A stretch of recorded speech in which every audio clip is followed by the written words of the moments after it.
Hello friends, in Maths of Standard 10, chapter number 1, Real Numbers, it is my second lecture. In the first lecture, what we have studied, I just repeat very shortly. We studied first of all Euclid's lemma.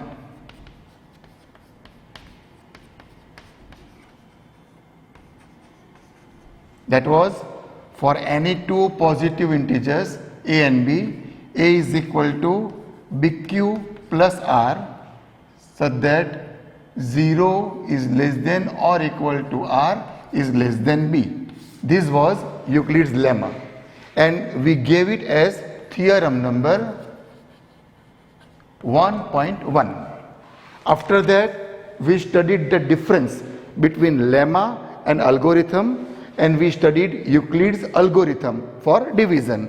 After that we have understood what is the difference between the lemma and algorithm, and finally using the Euclid's algorithm we found HCF of two integers. After that we took certain prove that questions and we proved them using this Euclid's division algorithm or with the help of HCF or LCM. This much we did in the first lecture. Now we go for a fresh topic. You must be knowing what are prime numbers and what are composite numbers. We very shortly revise the definition. What are prime numbers?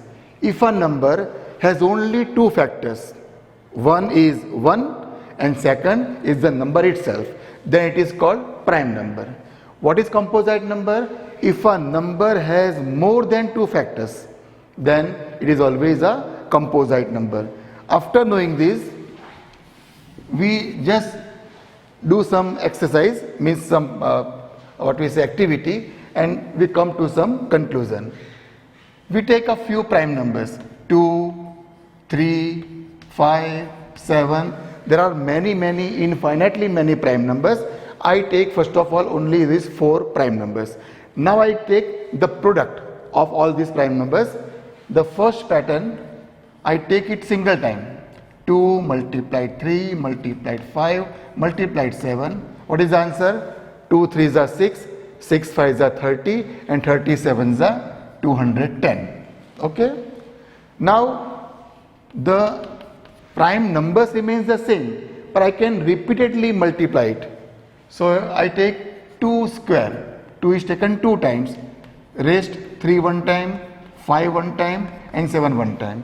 So only as a factor 2 is increased. So multiply this number by 2, you will get the answer of this. It is 420. Okay. One more change we make. 2 is squared. Now previously 3 was one time. I take 3 square, multiplied 5, multiplied 7. What is the change here? 3 is increased one time. So I multiply this number by 3. So 3 zeros are 0, 3 twos are 6 and 3 fours are 20, 3 fours are 12.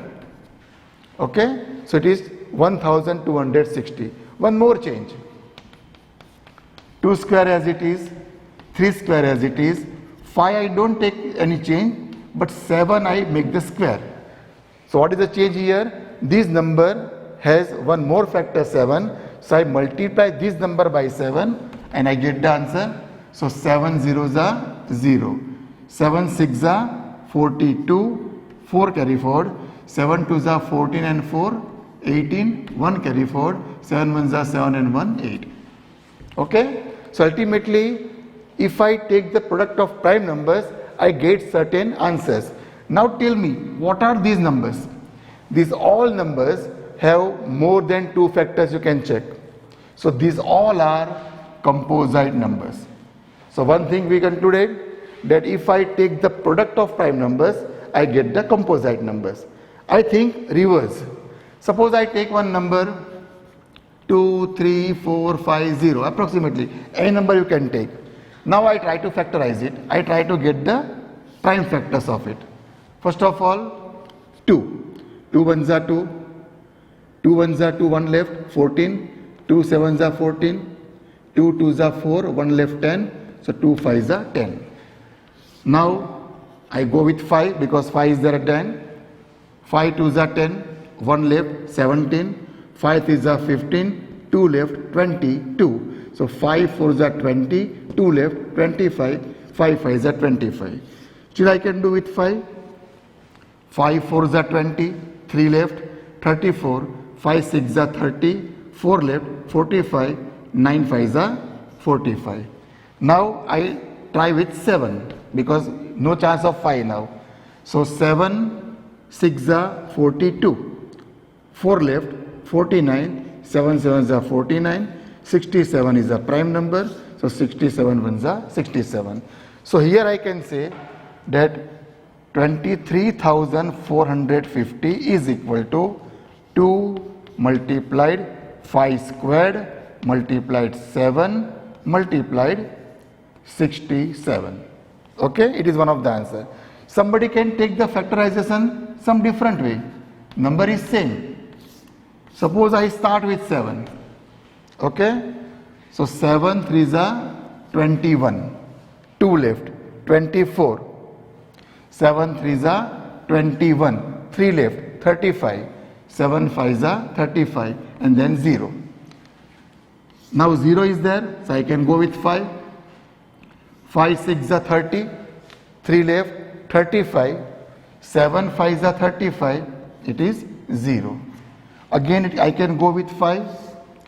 5 ones are 5, 1 left 17, so 5 threes are 15, 2 left 20, 5 fours are 20. I try with 2.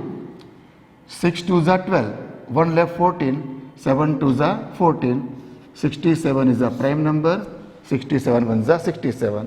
So here I get the answer, number is same, 23,450, but now the answer is 7 into 5 square into 2 into 67. So ultimately both factors are same, 2 is here, 2 is here, 5 square is here, 5 square is here, 7 is here, 7 is here, 67 here, 67 is here. Ultimately any number which is composite can be expressed as the product of prime numbers. Apart from their order can be changed like this. Okay, so this is your theorem 1.2. What is that? Every composite number can be expressed as the product of prime numbers and the factorization is always unique. Of course, their order of factorization can be changed. So this is theorem number 1.2. Okay? Going ahead now.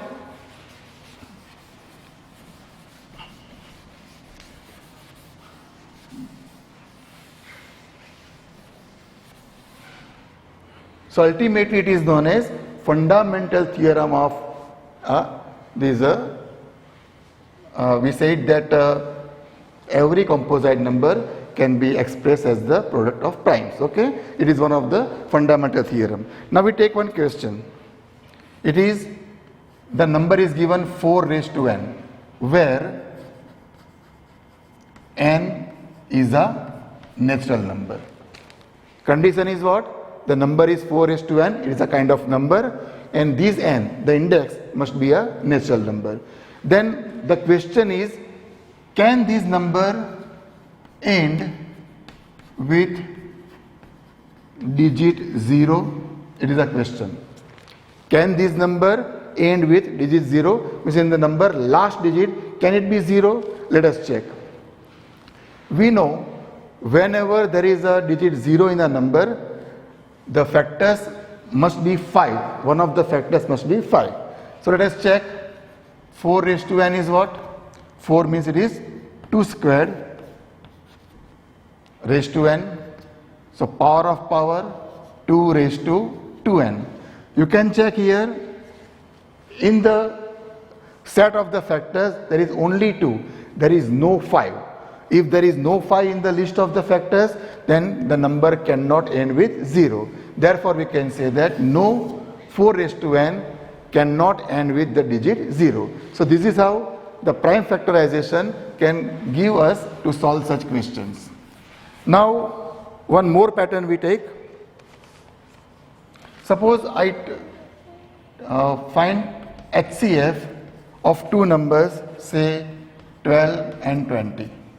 I find out LCM of two numbers 12 and 20, and I use the method prime factorization. Okay, that is fundamental theorem of arithmetic. Okay, let us factorize 12. Prime factorization, 4 is 12, that is 2 square into 3 raised to 1. Now 20. 20 is 5 4s are 20, 4 5s are 20, 4 means 2 square into 5. Now for HCF, what we do? We know already. We have to find out only the common base. Common base is 2. And you have to select the number with the least index. Here index is 2, so least or most index is 2 only, so 2 square is equal to 4. So HCF of 12 and 20 is 4. Now with the same factorization, how to find out LCM?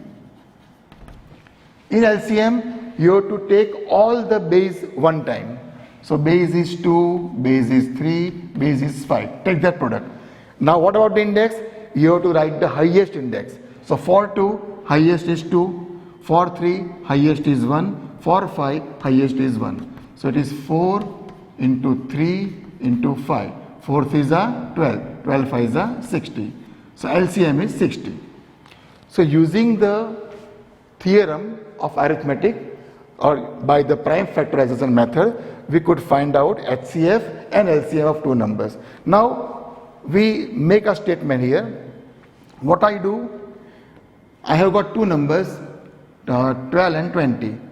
So HCF of 1220 multiplied by LCM 1220. So what is HCF? 4 multiplied LCM 60. The answer is 240. Okay. Now I take the both numbers itself. 12 multiplied by 20. So 12 2s are 24 and 0. See, both the answers are same. So we can come to one conclusion here that if instead 12 and 20, suppose the numbers are A and B. So HCF of A and B into LCM of A and B is equal to A into B. So very important result we are getting here, that for any two integers A and B, HCF of A and B multiplied by LCM of A and B, we always get AB. Is it clear? So this statement is very much important. Now suppose for the two numbers you are given, if you have the HCF, then with the help of this formula you can find out LCM. So we take one example for this. We are given two numbers. We will find out first of all HCF by prime factorization method, and finally using this formula we will find out LCM. Okay. Here one thing should be noted, that HCF of two numbers can also be found using Euclid's algorithm. Okay. So now the numbers are 14 and 24. Okay. So now factorize 14, 2 raised to 1 into 7 raised to 1. 24, it is 8 3s are. So 2 cube is 8 into 3 raised to 1. So now HCF of 14 and 24 is equal to, what are the common bases? 2. And what is the least index? 1. So answer is 2. Now we go for LCM of the same two numbers. All the bases one time, 2, 3 and 7, and with the highest index, 2 raised to 3, 3 raised to 1, 7 raised to 1. 2 cube is 8. 8 into 3 into 7. So it is 8 3s are 24 into 7. 7 4s are 28. 2 carry forward. 7 2s are 14 and 2 16. So this is HCF and this is LCM. Okay. Now, suppose I don't know this.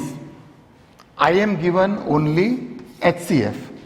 So with the help of the formula we discussed, can we find out LCM 168? Now we know the answer. But suppose it is not given, how to find out?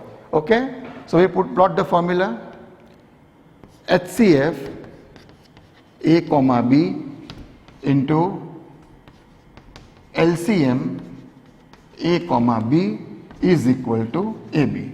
Here let A is equal to 14 and B is equal to 24. So HCF of 14, 24 into LCM of 14, 24 is equal to 14 into 24. We know what is HCF, it is 2. So 2 into LCM of 14, 24 is equal to 14 into 24. It is A into B. So LCM of 14 and 24 will be 14 multiplied 24 whole upon 2. So it is 2 7s are 14. So 7 into 24, again same answer. So answer is 168. So using the formula, if I have two numbers, if I have their HCF, I can find out their LCM. If I have two numbers, if I have got the LCM of them, I can find out HCF. So this is how the fundamental theorem of arithmetic can be used to develop the formula, and using that formula we can find out the required HCF or LCM of two given numbers.